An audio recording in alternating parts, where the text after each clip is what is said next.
Welcome to Auto Resolve. In this guide, I will show you how to fix black screen of death on your Xbox One using a new and easy method. Fix 1. Power cycle Xbox. Step 1. Turn off your Xbox completely. Step 2. Unplug the power cable for 10 to 15 seconds. Step 3. Plug it back in and turn on the console. Fix 2. Check HDMI and display settings. Step 1. Ensure HDMI cable is securely connected to Xbox and TV. Step 2. Try a different HDMI port or cable. Step 3. Turn on Xbox and TV.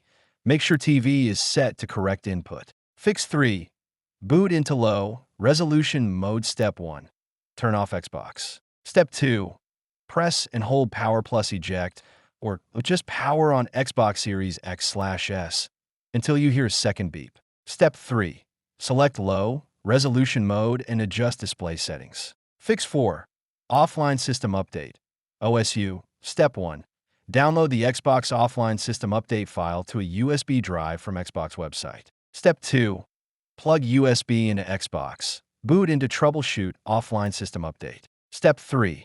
Follow on screen instructions to update system.